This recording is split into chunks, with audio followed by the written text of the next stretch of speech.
Thinking about self-publishing and don't know where to start? Join the Spa Girls each week for 30 minutes of honest advice, tips and resources. I'm Trudy J and I am here with Wendy Valla. Hello. Cheryl Phipps. Hi there. And Shah Barrett. Hi. And it's our 250th episode! Yay! We should have some fireworks or something going on. Would have thunk it? Seriously. Wow. Who would have thunk it? Not us. I certainly wouldn't have expected us to make it this long. I mean, without sounding like I was being down on us, but I mean, when we first started. Been 5 years. I was thinking, like, and to be fair, a lot of podcasts kind of have a couple of years and then they naturally kind of, go on to other things or whatever. And apparently we haven't stopped running out of conversation. Yeah. Wow. We can just Who keep knew talking. That's never been an issue, has it really? To be fair. Do you know, I remember us all sitting around when we went away for the weekend and we started recording some and we were trying to be really natural and we were reading off of our script and stuff, and it was just absolute hideousness. And I just, in my head, I thought, we're never going to get this off the ground. It's never going to happen. First lesson of the morning though, just do it. Like, just do it. Get started and you learn as you go, right? And do it with people you like. Yes, that's true. I think that's helped the 5 years, because I think it would be really, really difficult maintaining a podcast energy by yourself, because it's really tiring interviewing people. I mean, do you find that when I've done videos and stuff for my Facebook groups, and it's actually so hard when you're there by yourself and you're trying to create that energy, and that's what we've got with the four of us. We can riff off each other, and if I think one thing but Wendy thinks another, that's okay. You're getting both. I always agree with you though. You never agree with me, Wendy. We all agree about everything all the time. We're basically like one brain. Yes, that's exactly. It's having respect. It's like, I think you're talking out of your head, but or out of another piece of your anatomy. Else. Oh, funny. So we all listened to the first episode, or some of it anyway. And I was pretty impressed. But one thing I will say is we did sound a little bit more stilted than we do now. Like, we were a little bit nervous. You could hear it in our voices, and we didn't really know what we were saying, like how to say or how to be as natural as I think we are now. We just kind of blather on now. One thing I did notice, I still can't say anonymity. You did it. Was that right? Yeah, that was right. Originally, it was anonymity. Anonymity. A long word. Can you say ambulance? No. It's like anemone and I can't. I can't say that. Anyway. Yes. So the other thing I wanted to mention about our very first episode is that the advice that we gave back then still stands.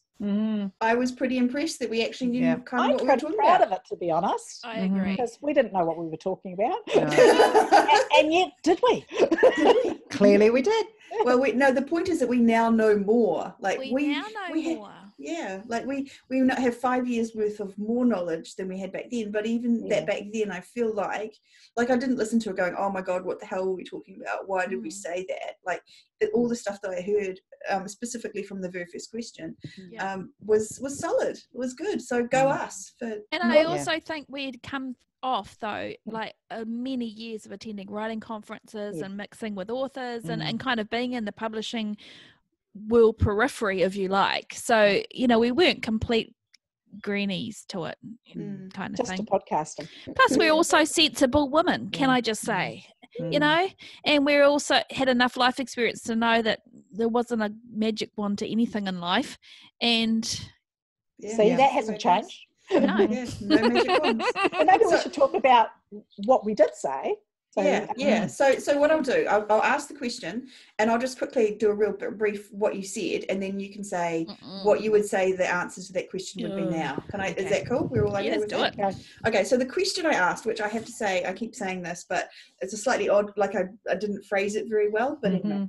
So what's the one biggest thing you would tell someone about self-publishing? And so let's start with Wendy. Wendy's... Oh, please. Yes, of course we start with you, because you're the next person in the little boxes that I'm looking at on Zoom. Okay. so Wendy said it was about having to relearn all the things that she had to relearn as through part of the process. It was a process to learn all those things. She said that you have to be okay about making mistakes, that it's okay to make mistakes and just keep moving forward. It's okay to ask for help, and that you should create a tribe, and also that you should enjoy your anonymity when you're a beginner. Yeah, that was when you were talking about it. When you're a beginner author, that's when you can make the mistakes because you don't have as big an audience. And so, yeah. So what would you say now in answer to that question, Wendy? Just repeat the question exactly again. What is the one biggest thing you would tell someone about self-publishing, like to help them, I guess? Pretty much, I think not much has changed from that. I think learning to roll with the punches is massive. I think understanding change is very important, and not having set beliefs, because it is a very, very evolving landscape. I think for me, adjustment is huge, because if you're the sort of person who has ideals that are set in stone, this is not the business for you, because there is such a shifting landscape all the time. I think for me, that has been a massive learning curve. Learning is also a massive learning curve, and I alluded to that in there, because for me, every time I do something new, I'm having to learn something new to do it. And I, at my age, 21, I sort of felt, when I first started this, I sort of thought that I didn't know that I wanted to learn anything more. I was just going to be a writer. So I'd gone from being an administrator straight into being a writer, and that was my thing. I was going to write. Then someone else was going to do everything for me. That didn't happen, and now that's the big takeout from me: learning, adjusting, learning, adjusting. And if you want to be good at this game, that is my key advice: is that you've got to keep learning and be open-minded. That's just my personal viewpoint on things. As someone who struggles with that, but I have you three constantly readjusting my see, I was going to say readjusting my mindset, readjusting my mindset, and the tribe thing comes in too. Just one last thing. Without you three, and I mean this most sincerely, I would not have achieved the success I had. And I firmly believe that, because we are four very, very different people who have the same goals, but we go about them in different ways, and we learn differently, and we do things differently. And I think you guys have sort of helped me to be a little bit more open-minded, a little bit broader. You two how-to people are, full fonts of knowledge, and she's just a little, gem who just keeps plugging away and believing in me and believing in us, and she's got huge knowledge too. And so I think, find your tribe. It's massively important when you start this business. Do you think it's also the idea, like, I think sometimes people think there's only one way forward, and the fact that we've got the four of us here, we can see that there are multiple ways forward, that each of us are doing things differently, and we're successful in our own ways, and doing different things, but that's cool and that's okay. And I think one thing the four of us don't have is we don't have jealousy. And we don't feel we love each other, but what do we really love is when one of us succeeds in any way, we're wrapped for them. And that's friendship, and that's not always the case in a lot of friendships. We've all been through it, and I think that's why finding that tribe that really works for you, and it's testament to us because we're still together. We've been ups and downs. Because we rock, right? Well, we do. That's very true.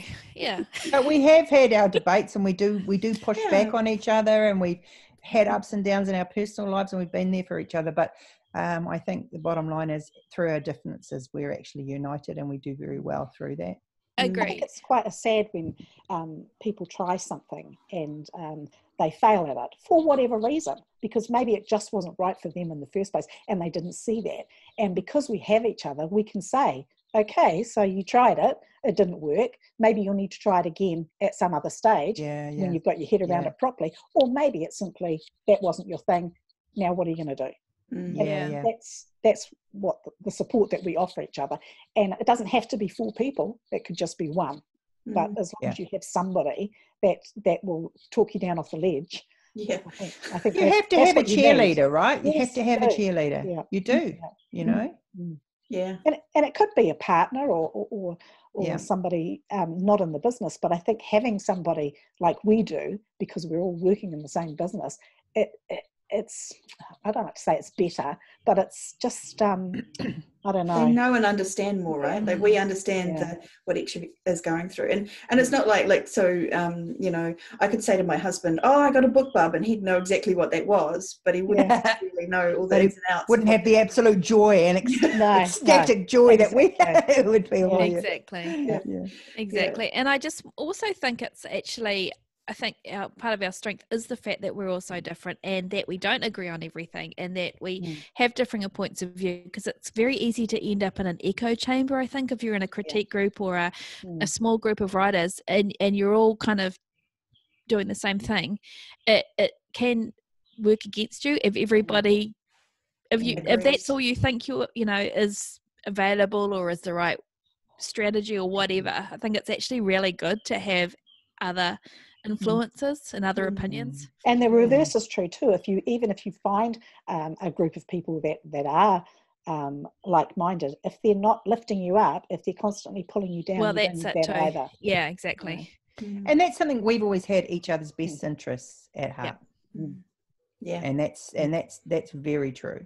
Yeah. I think we also sense when one of us is not as happy as they should be, you know, and that sort of thing. And that comes from being together for a long time. Yeah. You know? But not physically, particularly this year. No, we missed each other, to be fair. Even though we've seen each other arguably more online than any other time in our lives. What is it about physical presence versus online? It's being human. I think that is. Awesome. Let's move on to the next person. So Cheryl, you are next in my queue. I'll try not to cough.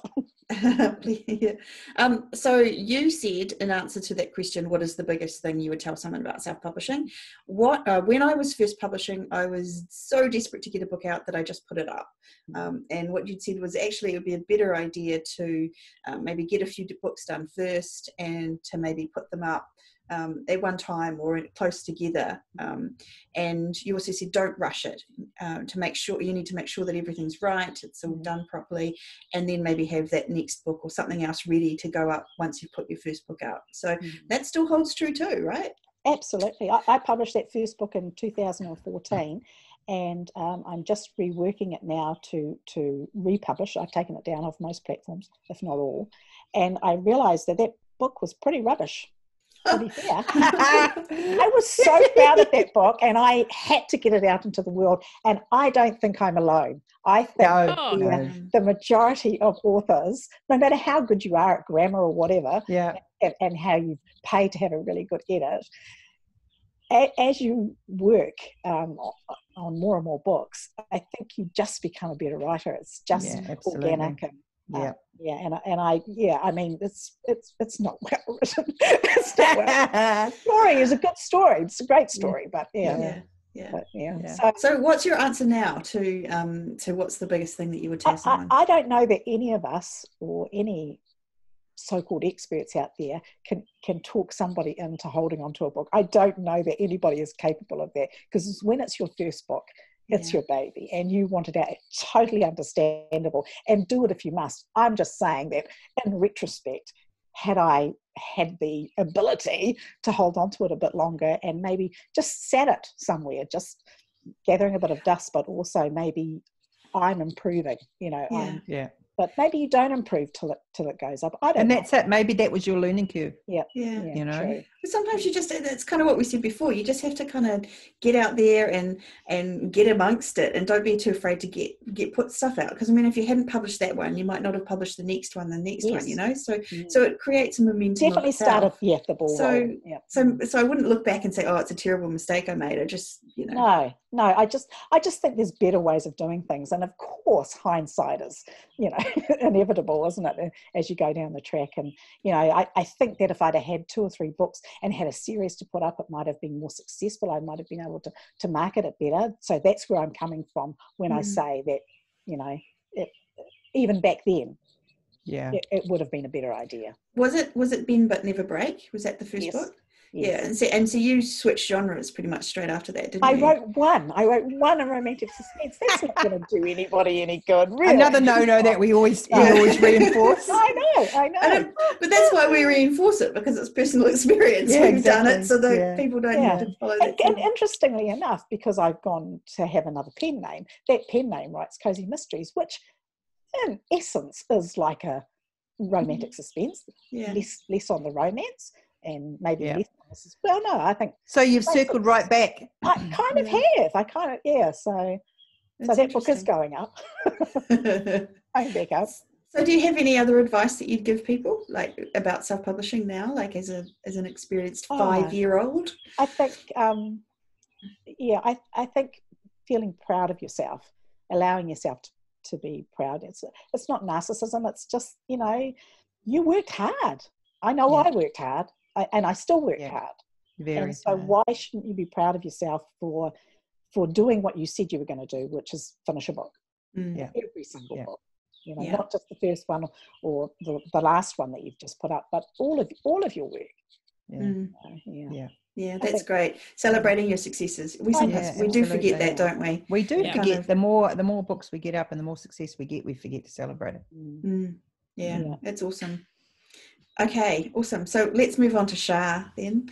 So the question again, just so in case we've forgotten, the biggest thing that you would tell someone about self-publishing, Shah's answer was to know what your definition of success was. And so whether it's a certain number of books would be successful, or a certain publisher published with, or money, or whatever. You didn't actually mention money, which I think was a deliberate omission actually when I listened to it. What gives you satisfaction, like that kind of thing. And then when you understand that first, you can, when you get this buffet of information, as there is out there in the self-publishing world, so much information, you can figure out or decide what to do based on what your measure of success is. So it's kind of like having a goal, I guess, but which I thought was really, really good advice actually. So. And I would still say that, and I think it's also normal for your definition of success as you go through any career does change. I mean, we're all growing as humans, and so that's normal too. In terms of what would change, so I mean, I've been obviously not so much involved in the actual writing side, but certainly on the business side of things. And I would say now it is even more important to know your definition of success. Because in order to be financially successful at this, I think it now requires more of a monetary investment in terms of marketing and advertising to reach a full-time, whatever that salary is, kind of career from this. So I think it's even more important that you understand that, to be honest. It is no longer, and I mean, it never really was. When we started 2015, the gold rush of 2012, even then the sort of the giant curve had kind of started to slope downwards. Now it is even more competitive, and everything's it's no longer a green industry. It's maturing, and so that the level, the barrier to entry is still very low. I mean, you can still put anything up that you haven't spent a penny on, but the amount of energy that is required, and by energy I mean time investment now, to get something to lift up the charts is more. And so and the other thing I would say is it is bloody hard work, and we've spoken to pretty much all the top indies and people in the business over the last 5 years, and not a single one has said, this is a breeze. Got it nailed. Like, man, I'm lying on the couch eating bonbons, I only do it 2 hours a day. Just pop it out there. Somebody peels my grapes. Like seriously, this is really, really hard work. And so that goes back to knowing your definition of success, because you need to have that in your head when you're going through the really hard work thing, and when you're frustrated because Amazon ads don't work or whatever, you need to still really have that top of mind. So is there any other advice that you would give someone now that's different to that? Like what what if someone asked you that question just and not without that definition of success idea in your head, what would you say to them? I would say that you need to work on your ability to remove yourself, take your writer self out of the decision-making process when it comes to marketing, basically.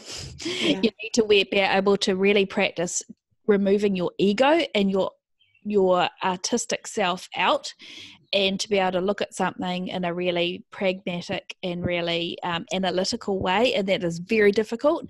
But again, the people that we've spoken to that are really successful, that is a common trait that they have. They're able to remove themselves from the work. And when you start off, that is very, very difficult, and it feels very personal when you get shitty reviews, and it feels very personal when somebody says she just swore. She swore twice. Sorry. Twice. Yeah. She twice. I missed the first one. I'm feeling loose because it's number 250, so I'm just like, okay. No. All downhill from here, right? Yeah. So I think, and again, it goes back. So if you're creating art, then that's one thing. If you are writing commercial fiction in order to achieve a solid stream of income, there is no room in your decision-making process for your ego. How's that? Yeah.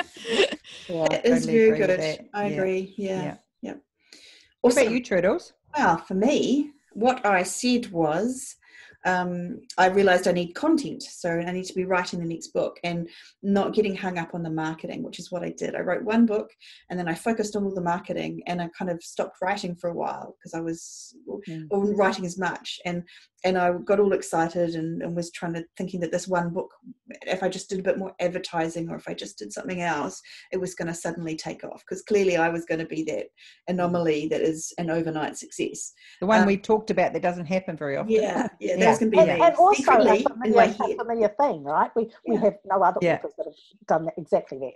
Yeah. So it's you're not alone, and but I agree with it again. It's almost like I've been going through the same thing now. I've been saying to myself, I need to write more content. It's always a thing with me. I always kind of want to get distracted by all the other stuff, and I just have to keep reminding myself I need to keep writing. I need the content. I need the books. Need the numbers. And what would I give advice to now would be one biggest thing. I think it would be to not give up, because I think that's a big one. Like, people they get overwhelmed. They come in and they see there's all this stuff you have to do and all these different things, and or they make a mistake, God forbid. Something happens and it doesn't go quite the way that you thought it was going to happen, and then you give up. You give up on your dream, instead of just going, that's fine, that's a mistake, I'm going to learn by it. It's just data gathering. I just learned that wasn't the way to do it, and I won't do that again, and I'm going to make it some other move forward that's going to take me where I need to go, and just keep moving forward. And that's the great thing about self-publishing. It used to be everything relied on the launch. If you think in traditional publishing, if you had an abysmal launch, they went, oh, your book is obviously crap, and they don't bother. So they're not going to buy anymore. So that's it, you've lost. Whereas if you, in self-publishing, you can revamp it, you can get it going again, you can, I've heard of authors having books that didn't do very well at the beginning, and then they figure it out and change a cover or do a bit more advertising or do something, and suddenly it takes off a year later, and that happens. And it's because it doesn't matter if you make a mistake, you can change it and you can fix it and you can move forward and keep going, and it doesn't, that's what coming back to what I was saying with the arrogance that you believe that whatever you do is right. You have to be able to adjust, and it's even the big guns make mistakes and need to adjust. It's just the way it goes, you have to be able to just roll with the punches and then move on to something new and go, okay, well, I'm self-published, I can change that. And actually, I think that's the most amazing thing about self-publishing. I think that's what makes it so great, is the ability to go, that was a mistake, I can move on. The only permission you need is yours. Yours, exactly. And I need the permission of you three, but other than that, clearly. Well, this is true. Guidance. Shall we say guidance? I'm not so sure about permission. I don't know. She didn't publish her first book except by us pushing her, right? And And I 100% agree with that. Yeah. So she needs pushes occasionally. I don't know whether it's massive pushes. So much as. And have we mentioned how many books we've actually published? Yes, no, but we're going to do Shah first. Have we done Shah? We've done Shah. We haven't done Trudy. Right. Yes, we just did Trudy. I'm sorry. Trudy in terms of numbers, sorry. Yeah. Ignore me. Okay. What's wrong with you people? Clearly every word that spilled from your mouth was wisdom, Trudles. Because I paid so much attention to it. I wrote it down. That's okay. Right. So let's talk, because the other thing we would, like Wendy mentioned on this recording, that she'd had 14 books out at the time. So how many books do you have now, Wendy? What did we decide? 14? I think 43. Mm-hmm. Yeah, maybe. So clearly pretty slack over the last 5 years. Yeah, haven't done much. Haven't done much. No, well, writing is the one thing I do. And well, it's the other stuff. It's all that other Trudy stuff. and I, the polar opposites. So Cher, you had written. We're guessing, but we're thinking about 5 books at that time. And how many is it now? I think I've got about 32. 32. Wow. Wow. That's pretty impressive. So too. impressive. Like, oh my gosh. And I had about 2 or 3, I'm thinking. I'm not 100% certain. And now I've got 16. So Yay! Yeah, and I'm like saying, I've only got 16, and the others are telling me off because I'm saying only because it's 16. It's 16, dude. Like, you start going through all those authors that you grew up reading. Like, it's not that many that would have published more than 16 books. Yeah, so that's cool. That's awesome. Yeah. And I mean, that's the other thing about self-publishing. Like traditional publishing, they used to be limited by what the traditional publishers wanted to publish, and that used to be like 1 or maybe 2. I don't even know if they did 2 books a year, but that was a really strict. And so even if you were a fast writer, you could never get it published more often. Yeah. So that's the cool thing, that we're able to publish as often as we want. Yay! We didn't ask Shah. Oh yes, and so Shah, sorry, you were. So we're kind of saying at that point when we were doing this, you hadn't published anything. No. And now, how many have you published? So, I'd published between I'm going to say 3 to 5, but 5 a couple were like kind of short stories. So I would publish and then to experience the publishing thing and play around and then take them down again. So it's clearly not my focus. So you still have them. So you still finished a book, and that was a big deal for you, right? It was a big deal. I can say now that I've written a 60,000 word manuscript from start to end, and honestly, that was massive for me. And the other thing that I will never ever forget, and even though I had worked in the biz, helped other people, but there is nothing like the thrill of pressing the go button on that published thing on, like, it was Amazon I was doing exclusively at the time. The very first time, I can still remember that feeling. I know where I was. It was 2:00 in the morning. I was, it was cold, and I just couldn't wrap my head around the fact that there I was, like a middle-aged mother in suburbia, publishing on the world's biggest bookstore. Like, I think we need to kind of keep our perspective here. Like, that's amazing. I just spent the previous 20 years sitting in bloody writers' conferences being told by being told by agents that, we don't know what we want, but we'll know it when we see it. And continuously getting rejections from Harlequin saying, lacks emotional punch, which is their standard thing, after waiting 18 months to get said rejection. And it blew my mind. It's such a cool feeling. And to do it, and in spite of your fear, or despite your fear, you published. Oh, absolutely, yeah. And it's a cool feeling.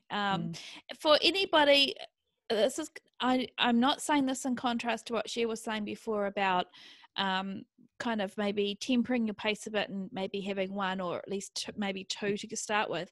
If you're like me and you are frozen by fear at the thought of strangers reading your work, publish a short story, stick it up under your dog or your cat's name, just get over that. And I think there's something really empowering about pressing that publish button. You don't even have to leave it up, but just get over the hump. And that's something that worked for me, and it might work for you too. It's that whole thing of just putting something out there and building on it and building on it and building on it. It doesn't have to all be at once. It's kind of what I was thinking. You know, my first book was going to be the be all and end all, but actually what I've discovered is that it's a career. It's a long-term path. And every time you do something, it builds on that and builds on it until you create something. Anything that is ever built, you know, it's a prototype or whatever, it's never perfect, is it? Yeah, no, it's so true. How can you expect your very first book to be perfect? Oh no, mine's terrible. It's so angst-ridden and head-hopping, and I'm just like, I read it the other day again, and I'm just like, what was I thinking? You know? But you were so proud of that book, and justifiably. Oh, that was traditionally published. Yeah, That's the worst part of it. Yeah, you can't do anything about it just yet. No, I would just like them to pull it down and just walk away from it. You know, change my name, but there's nothing I can do about that. You know. Yeah. That's so funny. So have we got any other pearls of wisdom that we want to impart about being here for 250 episodes? Do we? Well, I'd like to know if people have found them useful. I'd like to know if we should do another 200. Oh, don't even go there. I can't even imagine.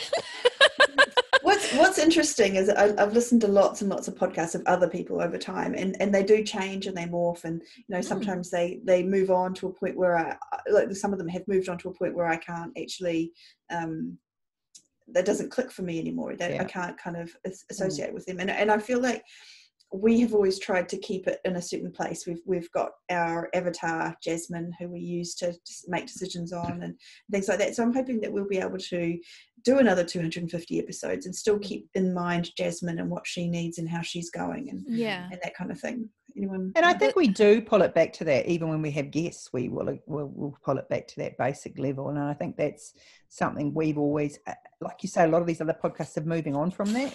I think it's something we've always addressed.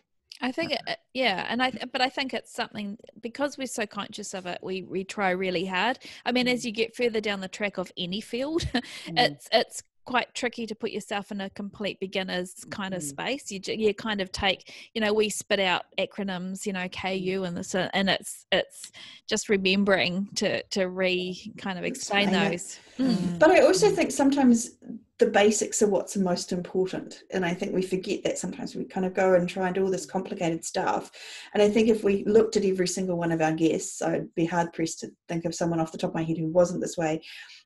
They had kept it simple. It was about the writing and one other thing, or you know, like they're not someone who's doing everything or every fingers in every pie. They're people who have focused and niched down on one thing. And when they get that right, they then move on to something else. Like they won't be doing, or if they are, they tend to be a little bit manic. I don't know, but anyway, so I just think that the basics are actually where it's at. Like learning to do the basics, knowing that you have a really, really solid foundation is actually going to take you much further than trying to do lots of really complicated things. Absolutely. The bottom line is writing a good book. I was just going to say that I can hear Bella Andre's voice and her accent in my head saying it's all about the book. It's all about the book. And it actually, it is. It's true. And so the more things change, the more they stay the same, as the saying goes. I think we've proved that, haven't we, from our very first episode to now? That, you know, the thing as a whole of publishing a book is actually the same because it's all about the book.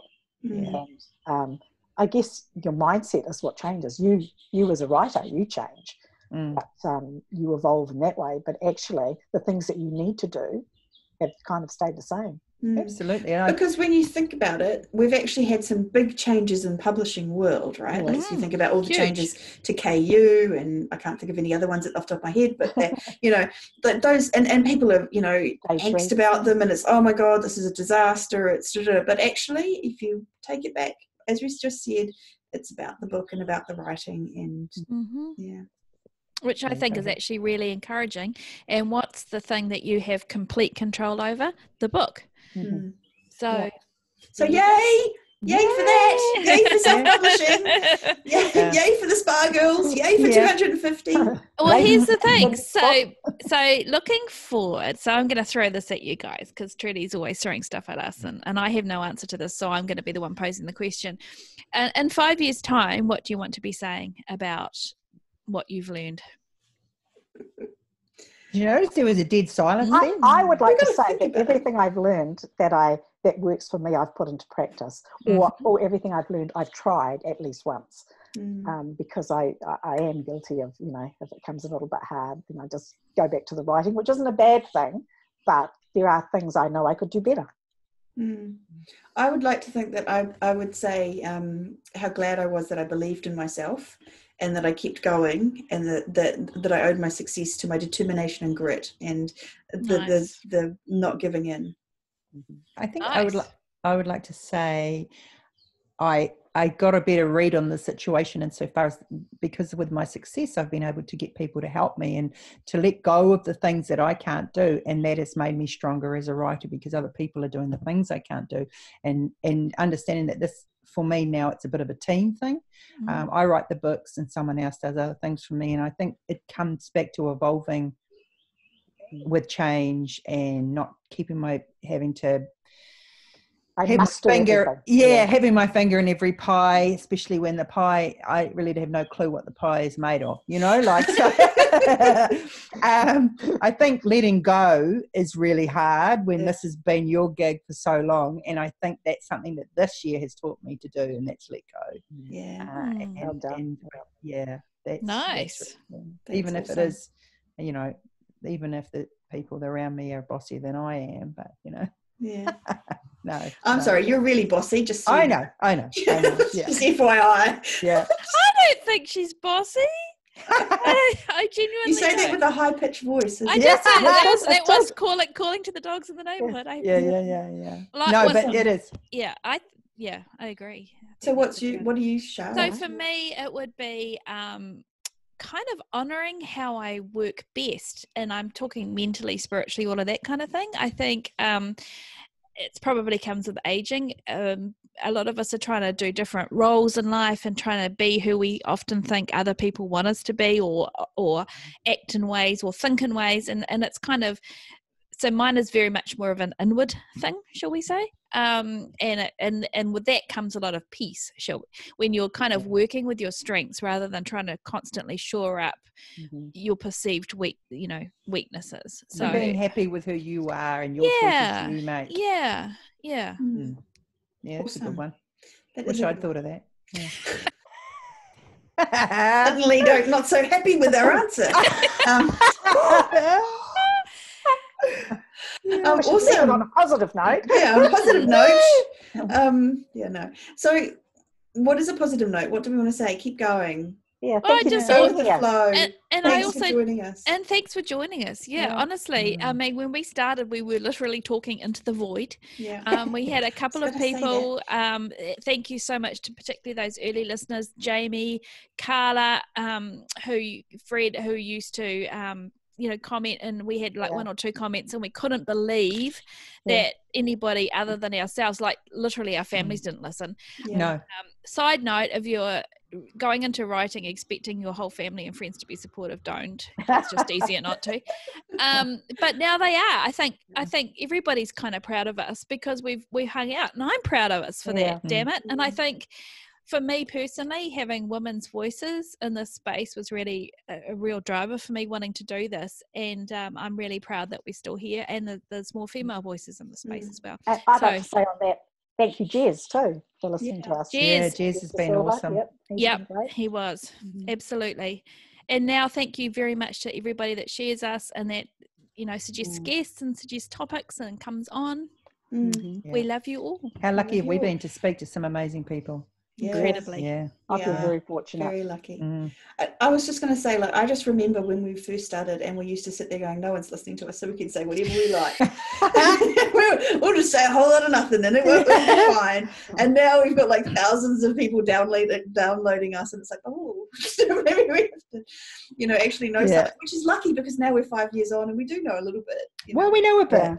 Between us, we've done incredibly well. I mean, Cher and I both hit a couple of lists and a list each, and that's been really awesome. I mean, there's been a big journey in that time, and just I think we've changed as writers too, and I think that a lot of that is to do with the podcast. I think we've got a confidence from the podcast that possibly we wouldn't have got, but I think we've grown. We've definitely grown.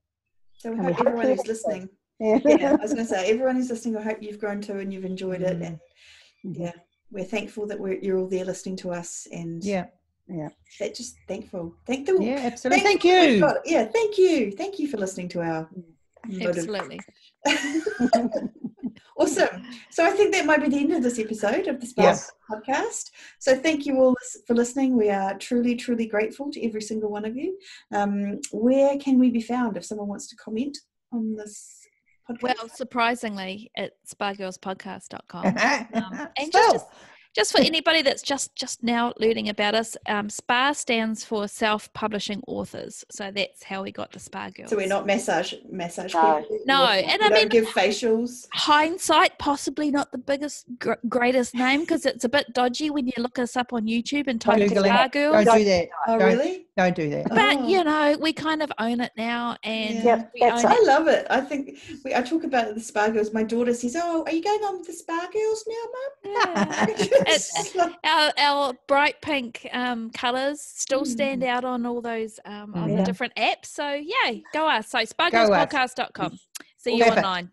Thank you. Thank you all for joining, and we'll be here again next week. Bye. Bye.